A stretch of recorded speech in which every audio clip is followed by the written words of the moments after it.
Salve, camaradas! Eu sou Carlos César Almendra, do canal Conexão Marxista, e hoje vamos ver aqui o Feuerbach, um dos maiores pensadores da história da filosofia.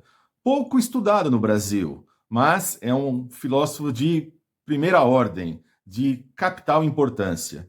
E para tanto, vocês vão acompanhar aí 4 excertos do professor Eduardo Chagas, um super especialista sobre a obra do Feuerbach, tanto é que tem doutorado e pós-doutorado na Alemanha, né? Ele que é um professor da Federal do Ceará e faz parte aí da Sociedade Internacional Feuerbach, ou seja, um estudioso profundo aí da obra do Feuerbach, ok? Então, vocês vejam aí, acompanhem e depois conheçam também o canal pessoal do Eduardo Chagas. É logo após a vinheta.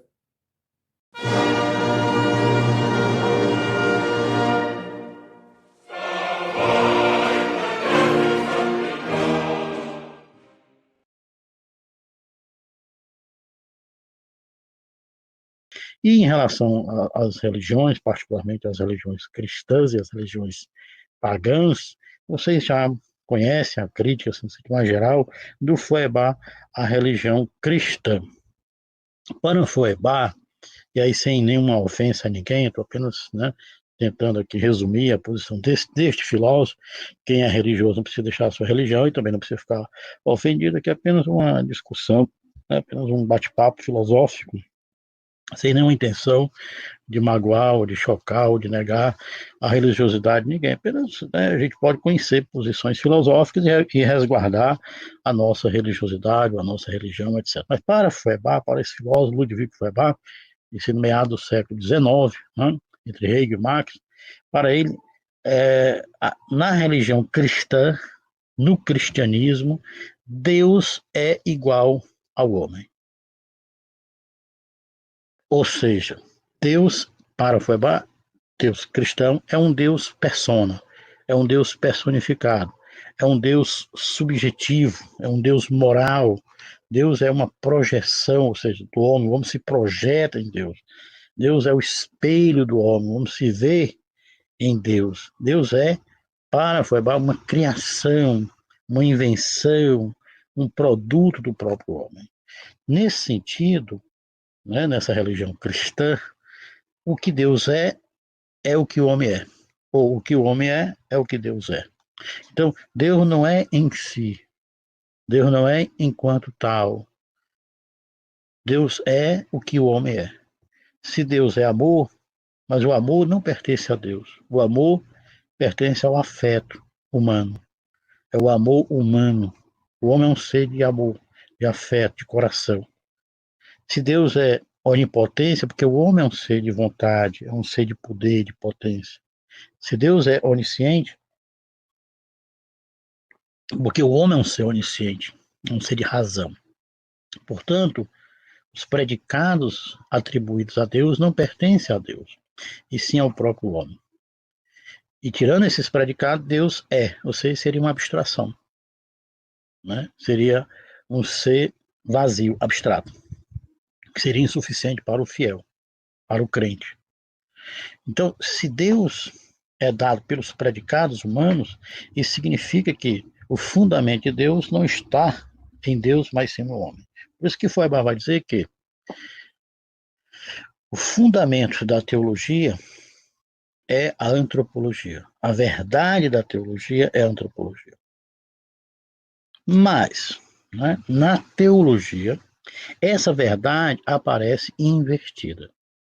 Em vez do homem ser o fundamento de Deus, em vez do homem ser o criador de Deus, na teologia cristã aparece o inverso. Há uma inversão, Deus, em vez de ser predicado, passa a ser sujeito. E o homem, em vez de ser sujeito, passa a ser predicado. Ou seja, Deus aparece na religião cristã como um ser criador, tanto da natureza quanto do homem. Ou seja, Deus não é um ser que depende do homem. É o homem que depende de Deus. Ou seja, não foi o homem, como Feuerbach defende, que criou Deus à sua imagem e semelhança, mas na teologia é o contrário. Foi Deus que criou o homem à sua imagem e semelhança. Não só isso, Deus não só criou o homem, mas há também na teologia, além dessa inversão, uma negação, uma visão negativa, não só em relação à natureza, que a gente vai ver daqui a pouco, mas também em relação ao homem. Deus criou o homem, mas o homem, na teologia cristã, tem um sentido negativo. O homem é mau, Deus é bom. Deus é positivo, o homem é negativo. Deus é essência, o homem é um ser sem essência, algo pecaminoso, né? Algo doentio. A finalidade do homem é a morte, é morrer e deixar de ser. E o corpo, a sensibilidade, a corporidade, né? Como algo negativo.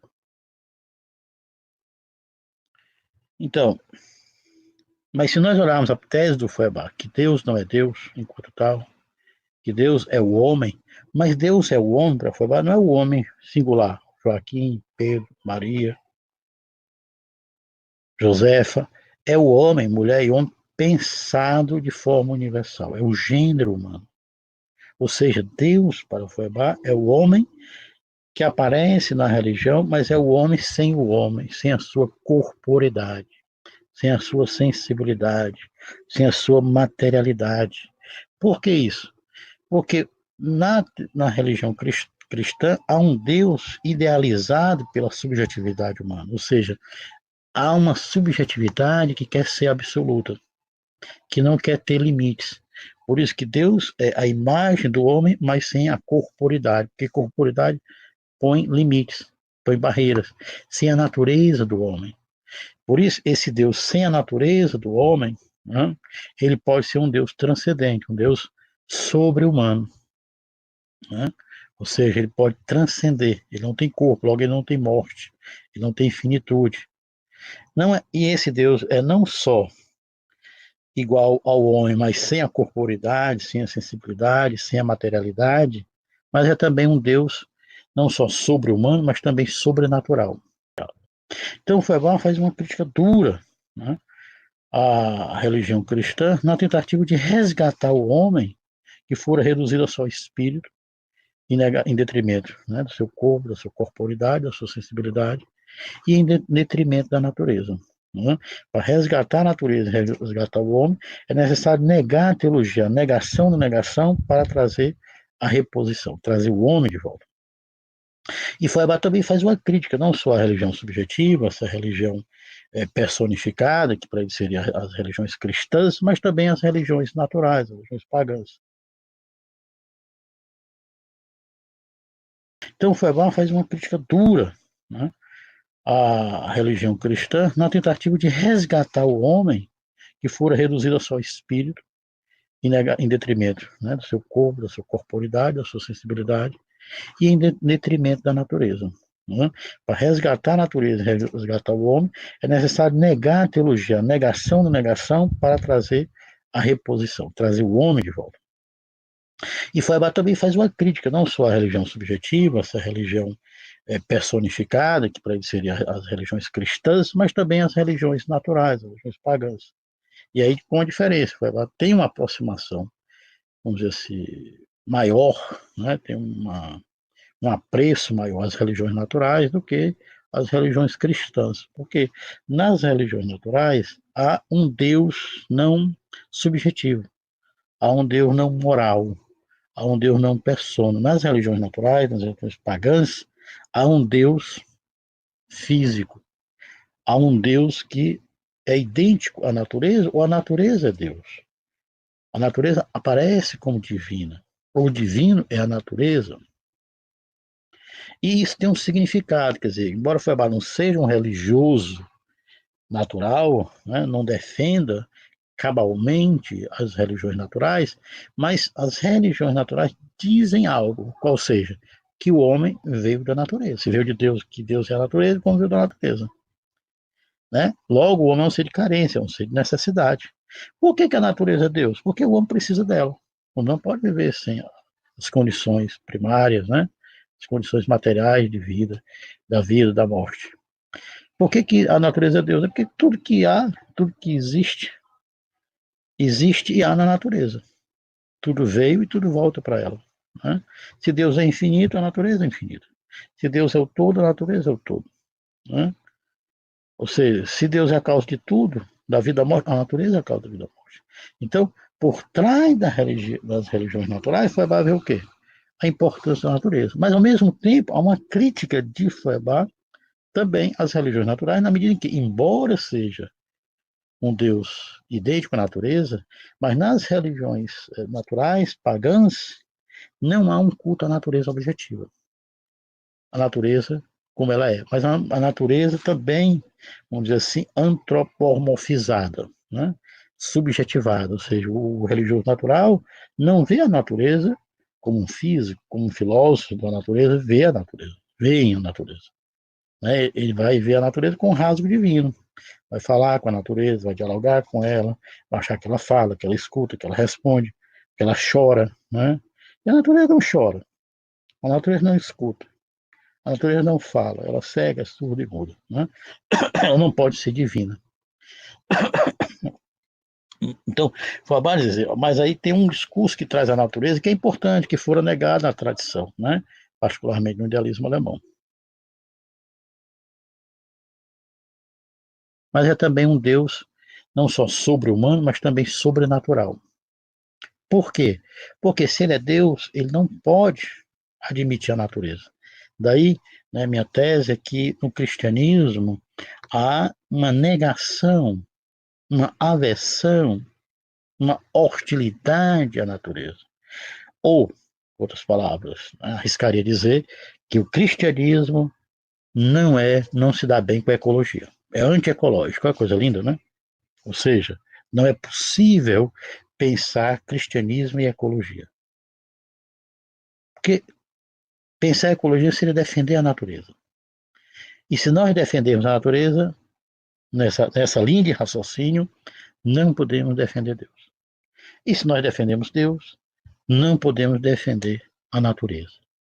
Ou você é amigo de Deus e inimigo da natureza, ou você é amigo da natureza e inimigo de Deus. Se você for amigo de Deus, não pode admitir a natureza. Se for amigo da natureza, não pode ser amigo de Deus. Porque a natureza vai dizer que o homem veio da natureza e não veio de Deus. Se o homem veio da natureza, não há criação. Né? O homem não foi criado. Ele veio em um processo de evolução. Se o homem veio da natureza, ele é finito. Ele é mortal. Logo, não existe imortalidade. Né? Não existe vida pós-mortal. Se o homem veio da natureza, ele é um ser material, um ser de carência. Né? E a natureza vai impor limites ao homem. Tem a sua legalidade, tem as suas leis próprias. Né? O homem não pode agir de forma irregular, de forma arbitrária. O que é Deus cristão? É um Deus em que a subjetividade quer ser absoluta. É uma subjetividade que não quer ter limites. Por isso que ela vai acreditar nesse Deus como se fosse uma crença na própria subjetividade pensada de forma infinita, absoluta. Uma subjetividade que não tem corpo humano e não tem natureza externa. Por isso ela pode o quê? Né? Agir de forma arbitrária com o corpo humano e com o mundo externo, com a natureza. Eu posso transformar água em vinho, sem poder, mas eu posso, né, na religião. Eu posso fazer um cego enxergar, eu posso transformar uma cobra em pau, pau em cobra, eu posso fazer a chuva secar, eu posso fazer o sol descer e baixar, eu posso transformar um cesto vazio em um cesto de peixes. Ou seja, eu brinco com a legalidade da natureza. Só que a natureza diz, não é possível. Né? Se você não enxerga, não vai enxergar assim. Se você não tem útero, não vai ter filhos. Se não tem concepção, você não vai ter filho. Né? Então, a natureza vai impor limites. E não vai permitir essas ações arbitrárias, né, que há com o Deus cristão, que é, na verdade, a subjetividade sendo arbitrária. Então, afirmar a natureza seria o quê? Negar a questão dos milagres. Negar, né, a intervenção da mão de Deus no mundo. A natureza não é guiada por Deus, a natureza é guiada por ela mesma. Né? Negar a providência divina. Negar a imortalidade da alma. Se fosse a imortalidade existisse, ela ia existir depois né, do corpo estar morto. Ele ia viver em outro espaço, em outro tempo. Mas quem vive no espaço, no tempo, vai ter que morrer. Como é que a pessoa vai morrer se está morto? Não pode. Então, filosófico, cientificamente, isso seria impensável, inviável. Então, e o cerne dessa crítica de Feuerbach ao idealismo, particularmente a Hegel, e as religiões cristãs e pagãs, o cerne, o centro dessa crítica, na minha concepção, é a questão da natureza. Certo? Se nós olharmos o idealismo, particularmente Fichte, né, a natureza, a realidade, como não eu do eu, né, como um outro do outro, não como um não eu enquanto não eu, não como um outro enquanto outro. Nós olharmos Hegel, a natureza é uma determinação do espírito, um desdobramento do espírito. Você é como se o espírito saísse de si, se exteriorizasse enquanto natureza, depois voltasse para si e se reconciliasse. Ou seja, a natureza ela não é originária, ela não é primeira, ela não é uma instância que antecede ao espírito. E para Feuerbach, ao contrário, vai dizer que o idealismo tomou a natureza apenas como um outro do espírito, como uma determinação do espírito. Para Feuerbach, não. A natureza ela é originária, ela é primária, ela é causa dela mesma, aqui fazendo uma semelhança, uma aproximação com Spinoza. Né? Então, para Feuerbach, não é a natureza uma sequência, um produto, um resultado do espírito, pelo contrário, o espírito é que é, né, resultado da própria natureza, ou seja, é a natureza que veio à consciência. Mas a natureza ela não é um outro do outro, é ela mesma, ela é originária, ela é primeira, ela é uma autodeterminação dela mesma, ela é causa dela mesma, não é? Portanto, ela não é causada, ela é causa dela mesma, não é? Ela tem um fundamento não no outro, mas nela mesma.